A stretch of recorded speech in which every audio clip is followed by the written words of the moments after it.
Hey, it's Don Williams here with today's episode of the Proven Entrepreneur Show.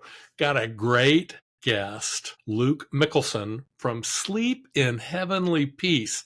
Now, I got to love the branding of the name, and I love it when I sleep in heavenly peace. And today, that's what we're going to talk about. Luke, welcome to the show. Thanks, Don. It's great to be here. Awesome. So I was telling you before we went live that you're actually my first guest that's not up to their eyeballs in entrepreneurship. Okay. This is a nonprofit, which has an entrepreneurial flavor.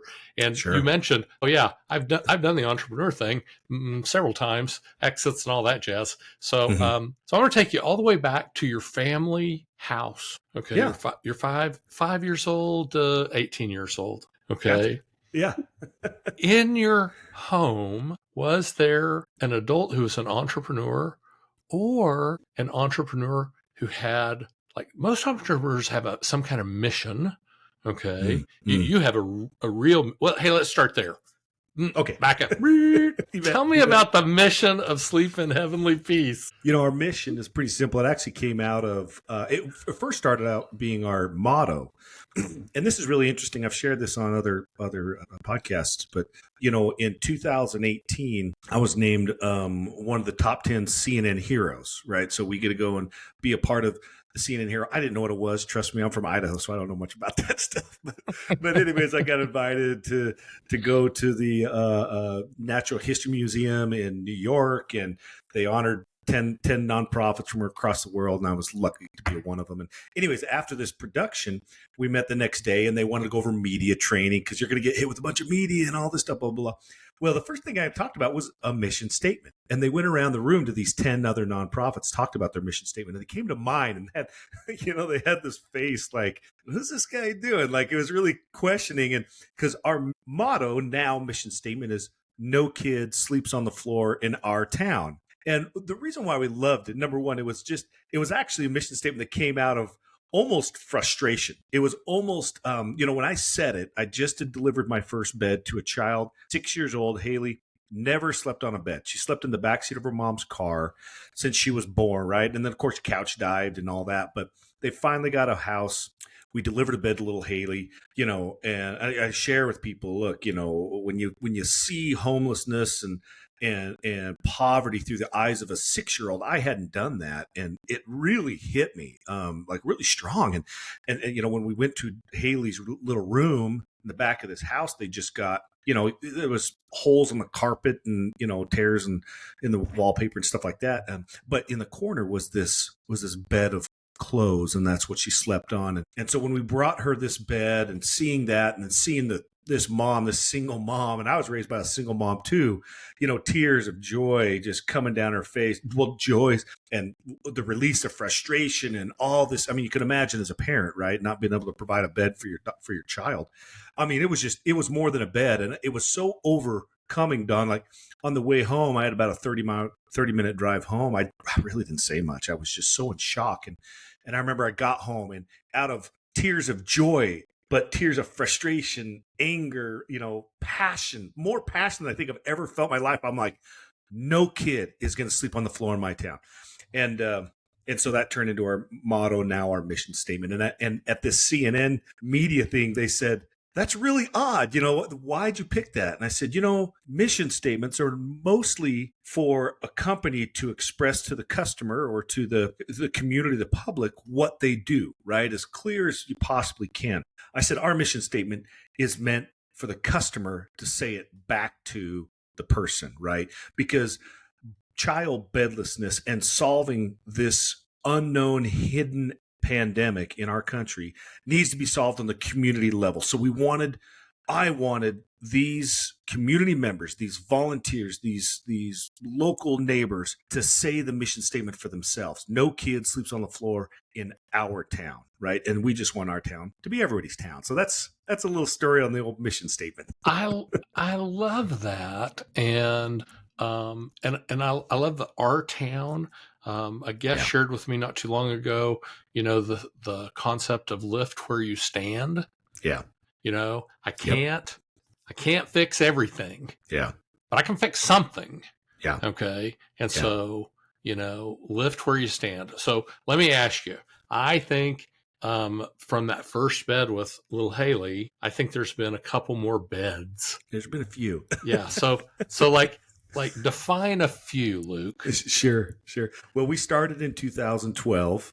We actually built a bed from, the idea came from being in the middle of a church auxiliary leadership group, really what it was. And they had talked about how they were helping families in the little community. You got to understand, I'm from a small town, Kimberly, Idaho. It's 4,000 people. I mean, my graduating class was 69. It was just a small town. But this family that we were helping lived in a part of our town I didn't even know existed. I mean, that's how small and humble, let's just say, that this house, this apartment that we went to, that these kids were sleeping in. Anyways, we were in this meeting and someone had said that the kids didn't have any beds, and it didn't really. It took me a little while to register that. Right? Oh my gosh, you don't have any kids, don't have any beds. What's going on? So, anyways, we, as being a leader over the young men's program, the activity of that was basically Boy Scouts, and so I took my scouts and I said, okay, hey, what are we got to do here, guys? We're gonna take care of this, right? And I decided, and I know my way around some tools. I kid around, and I don't share this very often, Don, but I had to use my wife's tools. That's where I had a few, but she had what I needed. It was pretty funny. Anyways, we took these Boy Scouts, we built this bed, we delivered it, and it was such a great experience. I want my kids to have that same experience. And so we built another bed, and that's when I delivered that to Haley. And that was 2012. And after that experience, Don, I mean, the best way to say it is just my heart changed. And I can literally say that my heart and my passion just changed I wanted to help, especially when I realized, number one, it was a fun activity. I mean, here I saw these Boy Scouts, and if you're trying to get a teenage boy out from behind a screen and have fun, good luck, right? You know what I'm saying? It's just tough. But I thought, here's a great opportunity to get an Xbox controller out of these boys' hands, put a saw or a drill in it, and let's teach them something, right? And not only did we do that, we just had such a great time, and my kids had such a great time that we wanted to do more and more. Well, to answer your question, what is it, 13 years later, we have now built and delivered almost 300,000 beds. We're in 4 countries. We've trained over 400 plus chapter presidents. Right now, our goal this year is 90,000 beds in a year. I mean, so we went from a small little garage in Kimberly, Idaho, to the largest bed building charity in the world, and it's super fun. I'll just say that. That's amazing and so impactful. And I'll share. I've never shared this with the public. But I went through a pretty rough period in my life. I was a single dad, had 2 sons. But I didn't have a bed. Oh, they had beds. Really? But I didn't have a bed. Yep. And for an extended period of time. And I just didn't have any money. It's like, you can have all the air you want. I got no cash. And isn't that some of the problems we face with, a lot of people think, well, you provide beds to people that are in poverty. Well, that is true, but that's also not true. Child bedlessness doesn't know economics. It doesn't know logistics. It doesn't know that kind of stuff. It affects people right next door. I mean, a lot of foster care situations where people are just fine. In fact, I share this story where we had a caseworker give us a call and said, hey, do you have any spare beds? And I always kept a few, just in case. And for this exact situation, foster care, little brother and sister, they were 6, 7, something like that. Parents were in jail or out of the picture anyways. Grandparents across the country couldn't take them. They got put into a foster care home, but they were going to get separated because the foster care family didn't have enough money to go buy another bed. And the judge says you have 24 hours to get a bed. Now, if you think about that, here are 2 kids. Everybody in their life is gone. Everybody except each other. They only have each other. And because of a bed, they were going to be separated. And that's just not right. And so we tell people we provide more than just a bed. It's more than just a good night's sleep for these kids. And Don, kudos to you. We walk into a lot of situations where there's parents, the kids don't have beds, the parents do. There's very few Very few do we walk in where that's reversed. So that says a little bit about you, my friend. Well, tough time. Yeah, Um, and I think I've been fortunate. I've traveled all over the world a couple of times, and I was born and raised in Kansas, not probably dissimilar to small town sure, Idaho. sure. My family's from a town of 1,000 people in Kansas, and so I had a view of what I thought was poverty. And Mhm. then I live outside of Fort Worth, Texas, and so you get a little bigger view. Sure. But then when you go around the world, like in Asia or in South America or Central America, and I'm not being derogatory at all, or South Africa, Yeah, Africa, the yeah. entire continent of Africa, not just South Africa, but the Right, entire right. continent of Africa, and you see poverty has a different level, Yeah. and um, and truthfully, if you sleep in a bed tonight, you kind of won the lottery because Yeah, most of the world doesn't. yeah, yeah. Huge segments of the population are not maybe what we would consider homeless in the US, but they don't have a bed. They're sleeping on a pallet or on a Right.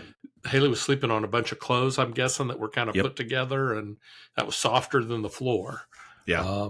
So, Oh, I mean, we've seen we've seen sleeping on pallets and a lot of air mattresses, and we have all slept on air mattresses that end up flat on the floor every night, anyways.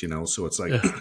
there's a lot of these situations, and when you look at you look something like Africa, right? Versus our own kids here in the United States, of course there's the poverty comparison is much different, right? But I Oh, look yeah. at it as we also have a lot of more resource availability to us here, right? So and I've been approached by, I can't tell you how many people in Africa that want us to come over there and build beds, and it's like, you know what, I would, but the little amount of bandwidth that we have here in the United States, even with our 400 chapters, to be able to reach the need that we have here, it's greater. This is a funny statistic. Well, it's not funny at all, rather, but there's really actually no statistics done out there for how many kids actually don't have beds. It's not even being recorded. That's how unknown this situation is. But over the last, 10, 13 years or so, Sleeping Emily Peace has slowly kind of gathered some of our own statistics. And we know it's greater than 3% of the total population. So if you're in a town, pretty good sized town of 100,000 people, for Idaho, that's a pretty good sized town, by the Yeah, way. yeah. Not Texas. Kansas, But too. yeah, exactly. We're in the same boat here. There's 3,000 kids that are sleeping on the floor, with brother and sister, mom and dad on the couch, whatever, right? They don't have a bed of their own. And unfortunately, beds become a luxury at that point. And that just shouldn't be, especially in a country as rich with resources, with as rich as of amazing people that we have in this country. They're willing to help, just trying to bring those people and those initiatives and those passions together to solve this problem. And that's why we always say, this is a community problem. When I set this up, you gotta understand, like I was an outside salesman for a water treatment company for 20 years. Loved it. I loved the people. It was it was a great company to work for. When I started Sleeping Emily Peace, my attention to and passions very quickly started changing. I still felt a lot of responsibility, obviously, to make money for my family, Sure. but the revenue, if you will, that I was getting from Sleeping Emily Peace was really more internally what I needed, and more of a focal point and a compass for my life than it was how many zeros I made behind my paycheck, and that was a tough thing for me because I grew up in a small town. I was very competitive, very athletic. I sought the praises of others, right, like we all do, and but I wanted to also feel successful. I think everybody in this world wants to feel success in some way or another, right? And so how do you measure that? What is success to you? As an entrepreneur, it was very simple. Success means more dollars, right? And I think that's a young, ambitious guy. I get that. And there's probably some healthy points to that.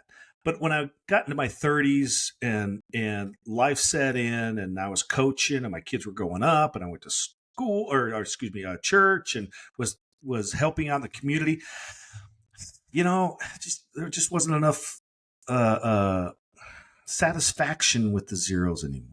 There just wasn't enough. I'd look at a four-wheeler or a motorcycle or whatever toy I had in the garage, and they quickly became more of a nuisance than they did something I enjoyed. But when I helped someone, especially a child that's never had a bed before, and I used my very limited woodworking skills to be able to solve that problem, I don't know, Don, the thought just came to me, my gosh, I spent, back then it was a number of nights to finish one bed. We can do much quicker now, but but to be able to sit there and go, for that little a time, and to have my beautiful kids help me, or other kids help me to be able to solve a problem like that, yeah, that's worth my time. And now, measure of success is much different for me.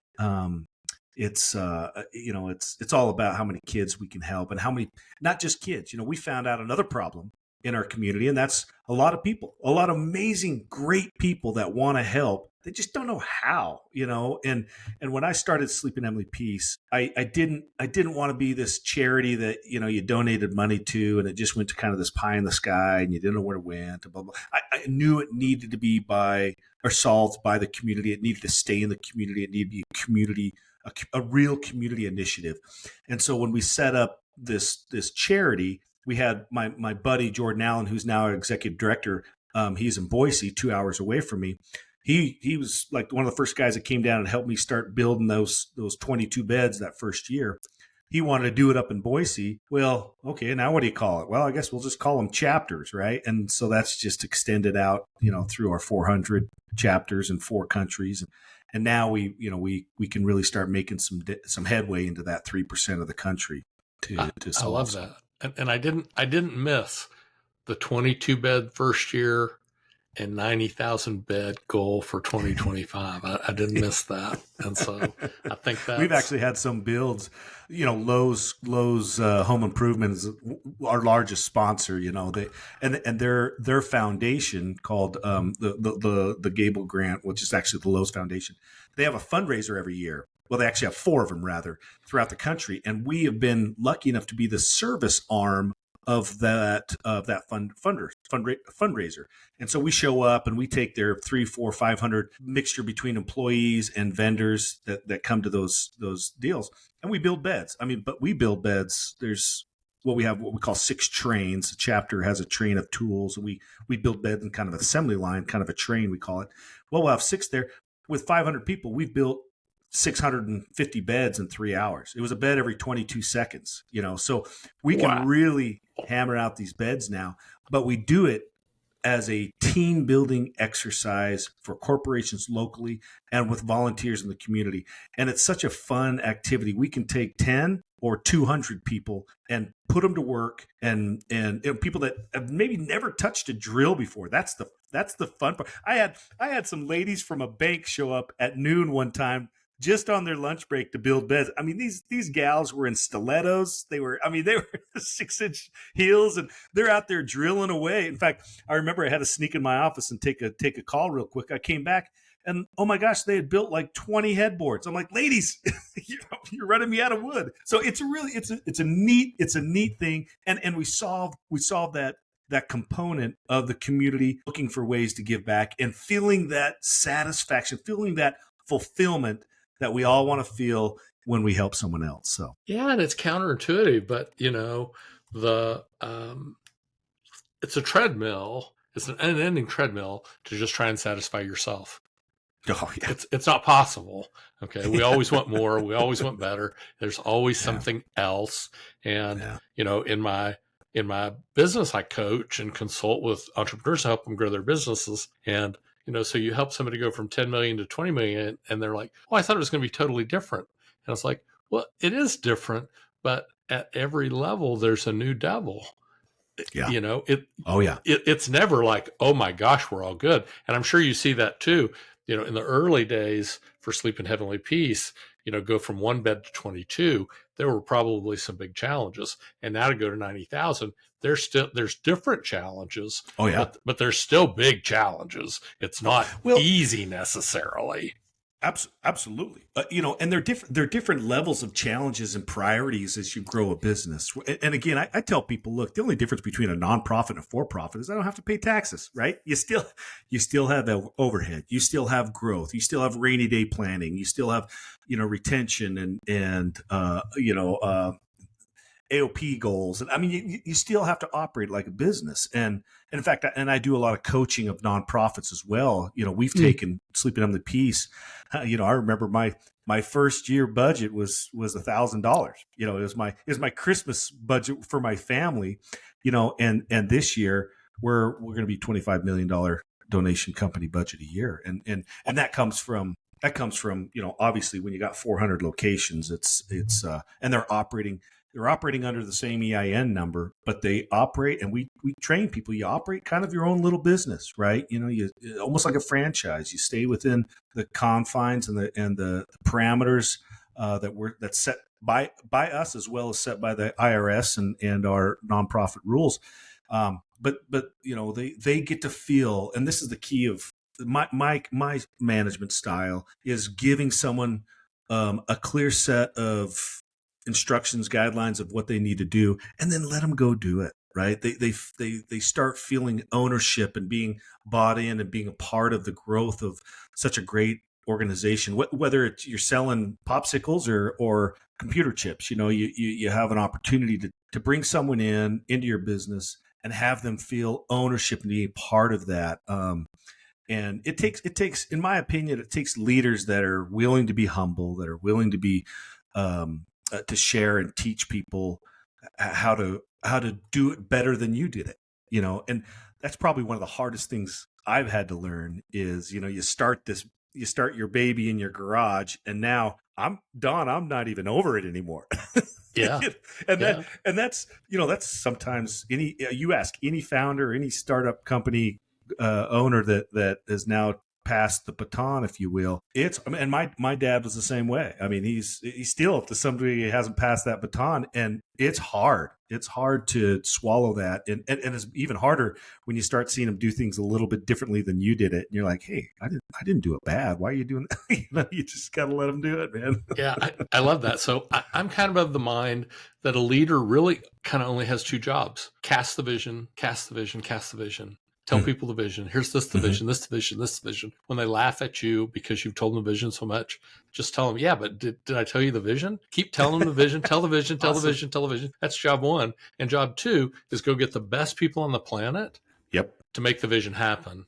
Yep. Okay. 100%. And I come from my father's United States Marine. I grew up in a very traditional leadership environment, in a command leadership environment. Okay. But what we've seen in transformational leadership is that really the leader is working for their quote unquote subordinates. Okay. And, and that makes the best thing happen. And truthfully, great leaders don't create followers. Great leaders create other great leaders, and there's a big difference there. So absolutely. So love that. So tell me, what do you see 10 years down the road for Sleep in Heaven? I mean, we've talked about the past, we've talked about the present. Where's the future? What's happening? Yeah, that's a great question. Excuse me. I remember 5 years ago, even they I get that question. I'd get that question a lot. So what's next? And the amazing thing is now we actually do have 5-year strategic goals and plans, and we actually have those in place now. Whereas we were growing so fast and so rapidly, it was even hard to set goals. I mean, we literally doubled almost every year for 5 years. Since 2018, we were viewed on a Facebook Watch series called Returning the Favor. And it was hosted by the amazing Mike Rowe, Dirty Jobs Mike Rowe. Cool guy. Like, he's just the coolest guy. And we were viewed by 10 million people. Wow. And we had about 7 chapters at the time to we just blew up. So really most of our growth, 95% of our growth has happened since 2018. So we really blew up these last 5 years. And so when we were trying to measure what those what the goals or a 5-year plan would look like. You started low, and we broke our 5-year plan in the first 6 months. It was just really hard. Now we're set down here. So we have a 5-year strategic goal of hitting 500,000 kids. Reaching that $30 to $35 million budget goal. Of course, our biggest focus really is what our mission demands, which is no kid sleeps on the floor in our town. But of course, we want our town to be every town. And so we've set this chapter level type franchise up, a platform for people to if this is a passion that they have, that they can now jump on board. And we want to get more chapters. We're at, right now we're at 355 active, 400 trained. We want to get to that 600, right? Where we're now in a lot more areas. We're covering a lot more areas. We only cover about 23. I think the last percentages came in about 23 to 25% of the country right now.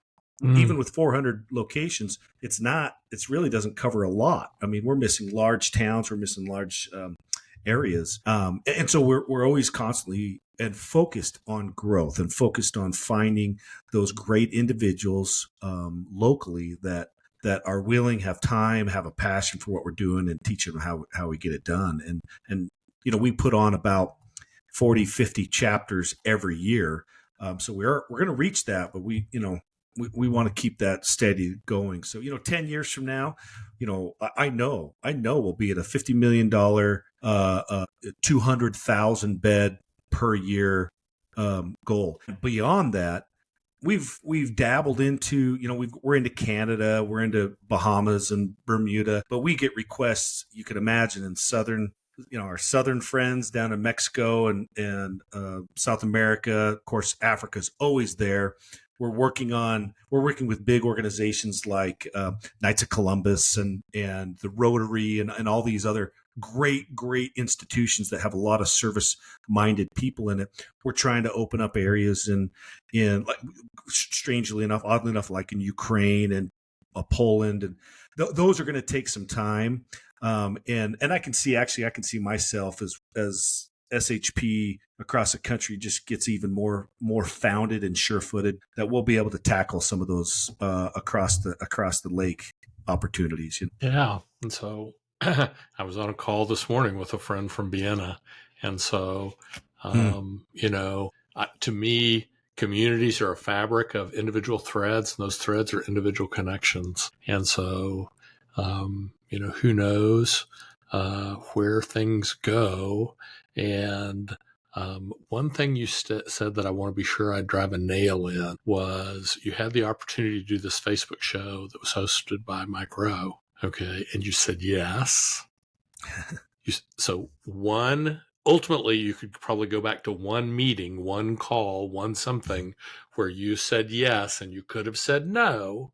And had you said no, everything that happened as a result of that would have not happened, would have passed into ether. Okay. But you did say yes. And then 10 million viewers, things went crazy. And so one thing we try and share with all entrepreneurs is you might be a phone call, you might be a meeting, you might be one introduction away from the magic happening in your business. And very common with entrepreneurs that they have a passion project, they have something that feeds them spiritually and emotionally, not just financially. And I can think of here locally, we had this random acts of kindness and a bunch of entrepreneurs that were associated.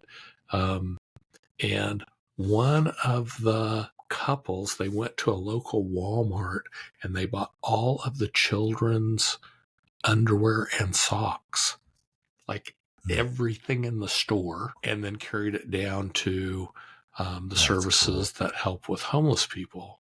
And of course, stores like you can't buy it all. And they explained to them what they were doing. They're like, oh yeah, you can have it. And, that's cool. And so, you say that I call what you talk about, I call it my tiny moments, right? I've given a few speeches and TED Talks on passion and purpose, but it really does come down to a tiny moment. And, I remember when I first started SHP, a little bit of background there is a little personal background is, 35 years old, middle of my career. If you want to call it a midlife crisis, I don't know what that means, but I'll tell you how I felt is I just knew there was more out there for me. I just felt I didn't have a bad job. I didn't have a bad life. It was just actually on paper. I think people would have killed for it, but just in my heart, I just didn't feel like I was making enough difference in the world. Again, it kind of went back from that. My entrepreneurial drive for success with zeros started to change, and I saw more value in the, for lack of a better term, more value in humanity, than it was my success that I was measuring at the time. And I was going through a real big faith crisis. I just, where do I fit in this world? How does it work? And when I was kind of in this slump, if you will, and I had been for a number of years, and then I did this bed build with my Boy Scouts, and it filled it so faster than anything else been filled. And I didn't know why. I don't know why. I mean, I've done service projects before, and I've always enjoyed them, but this one just really struck me. I mean, I know now why, but it just really struck me. And I remember when I went home after building, or they delivered the beds, and that next day at church, they told me how amazing it was. And I was it didn't help because I wanted to have that experience for myself. And here we were all done. And so I remember I was sitting at home on the couch, and my kids were just, it was, first week of December. So Christmas is on everybody's minds, and we're watching TV, and here comes a Xbox controller or Xbox game commercial. And I mean, I could just read my kids' minds, right? They're like getting all giddy and turn to me. And I'm like, number one, we got an Xbox. We already have enough games. I'm not buying you another game. And it just, Don, I tell people, it hit me perfectly, because I was like, you don't need another game. In fact, you have a bed. I just delivered or helped build and deliver a bed to kids that don't have any. And I remember thinking, if I can just get off this couch, if I could just drop that 3-4 inches from the couch to put my feet on the ground and walk in the garage to start building beds, it will change me. It will help, right? And that was hard. It was hard in the fact that I just did it. I could tell my kids I had a great time. I could tell my kids what we did. I could tell them all the success that can come from serving others, blah, blah, blah. Or I can just go and do it and have them come with me and do it and action. And so I tell, I speak about a lot of times in my public speaking, I share, look, your intentions and your desires can be strong, but your desire to act, until that desire to act is stronger than your desire to change, then it just remains a dream. And that's real for everybody. And sometimes it's just the tiniest moment. And sometimes you act on it and it was great, and then that's it. But like you said, you're just one tiny moment away. You're one phone call, you're one sales pitch, you're one hit away from that next big step in your life. And I'm a living proof that if you can get off the couch, if you can insert just a little bit more effort in something that doesn't seem it's that important, I'm living proof that it can literally change the world and other people's lives in it. So. I love that. And I love the fact I've got 2 great sons, grown sons, grandkids now. And people would ask me all along, like, what did you do? And I was like, well, number one, I'm not perfect, and they're not either. They're really good young men, but I won't, but I could tell you a moment or two. Sure. I said, but here's a thing I learned pretty early on, is that it was hard for my kid. I'm a talker. And so it's hard for my kids to hear everything I say, because I talk too much. Okay. And at a certain point, people are like, okay. But maybe this is better said. My actions screamed so loudly in their ears, they couldn't hear my words. And so just get off the couch. Just go do it. Just ask somebody, would you help me not for the year, not for the quarter, not for a week. Would you come help me right now? Yeah. Okay. And people get started because,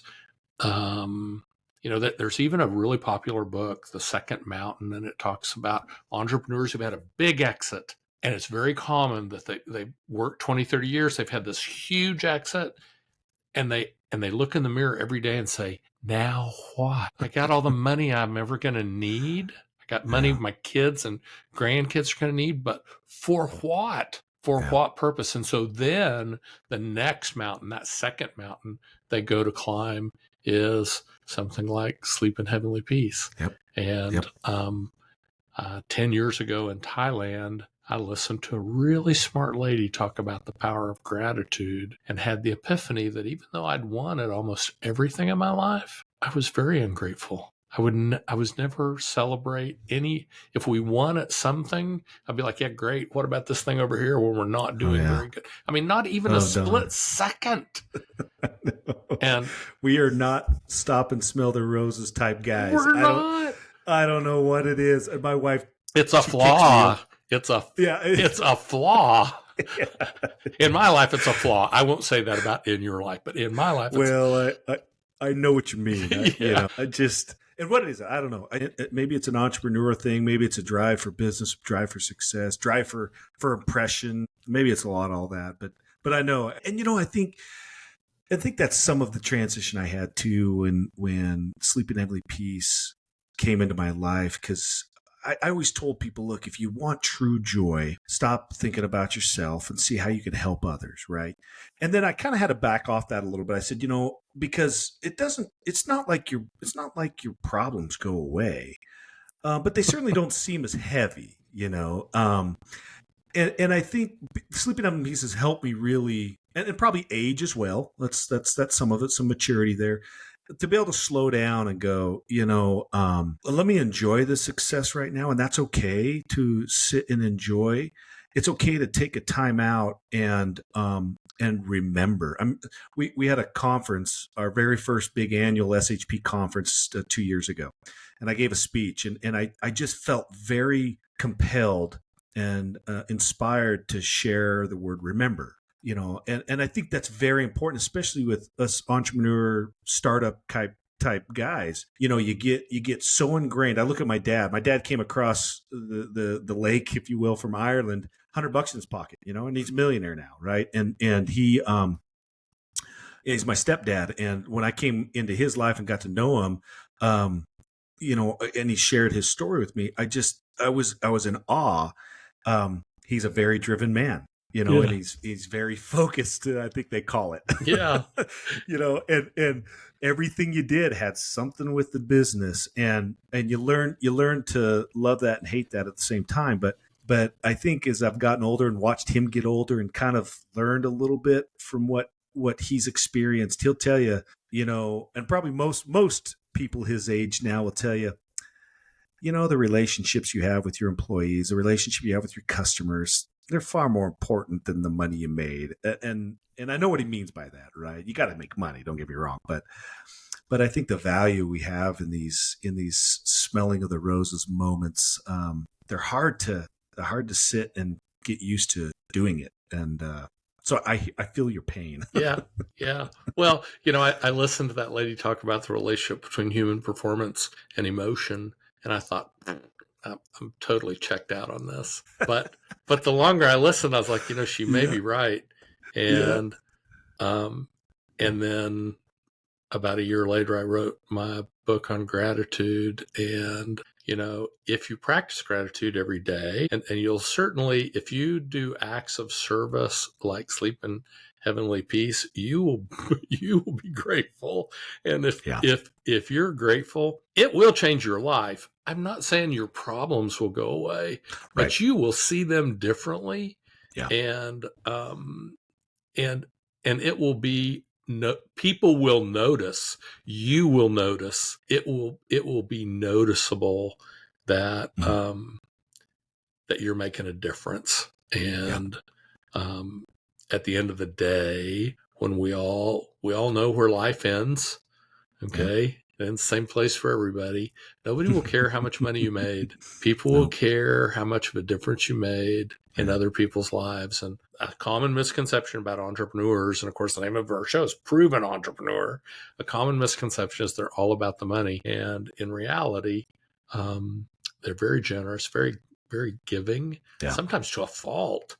Sometimes from a coaching standpoint, it's like, maybe you should back that off just a little bit. You know? Sure. I think that was inventory money. Maybe we should have some of that. But, that's the way it is. So, I think, Luke, I could keep you all day. Okay. So I don't do that. Okay. You're fine. Let me ask you, if you had one nugget to share with our audience, what would that one thing be? It's a great question. There's a lot of them. I think the biggest thing is that I've talked about is just finding passion and not being afraid to follow it. Right now, I'm not saying you quit your job or anything like that. Right, passion comes to us in a lot of different ways, but whatever that passion is, my gosh, Don, life's too short, brother. It's and our time is too short. And, we've all heard the same adage forever, right? That you only go around this blue dot once, per se, if that's what you believe in.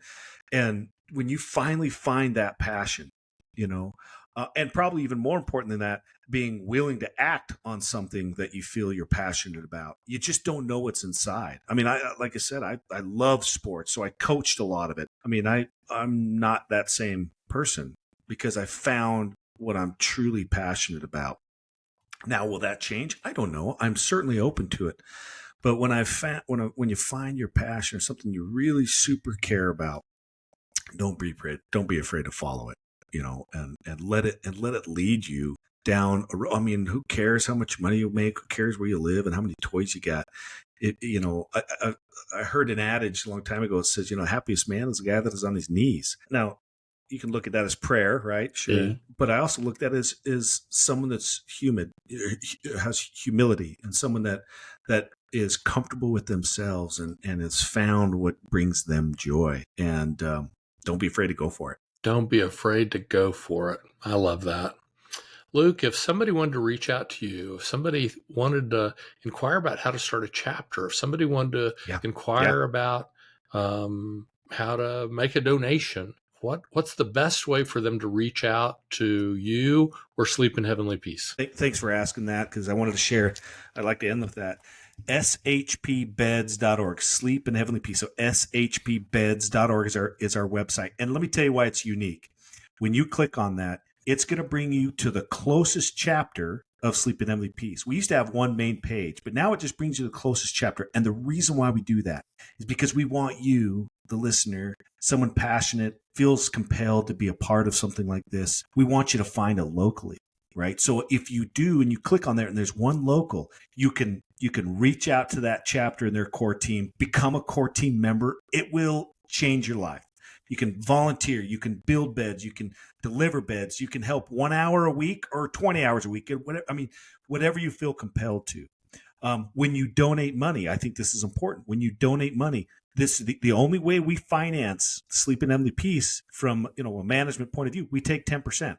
That's it. So 90% of your dollar stays right there. So when you donate, Don, your dollar to the Fort Worth chapter of Sleep in Heavenly Peace, 90 cents is going to stay there, right? So your money, all the beds, all the sheets, all the mattresses, everything that stays in that community. Now, if you don't have a chapter there, and this is something that you really feel strongly about and want to be a part of it, we have a platform, a training platform on how to become a chapter president. Very successful.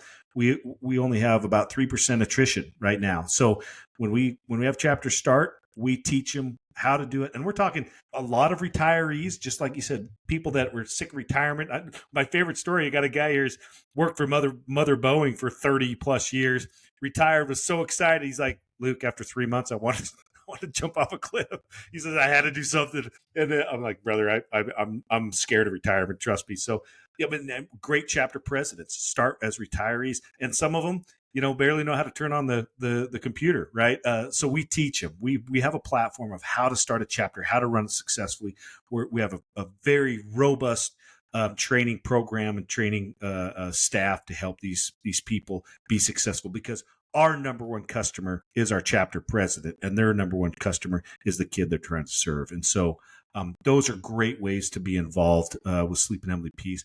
And just look us up and go into your own hometown. Raise awareness about child bedlessness. Not a real word, but a real problem, and it lives in your own hometown. We'll work on getting that to be a real word.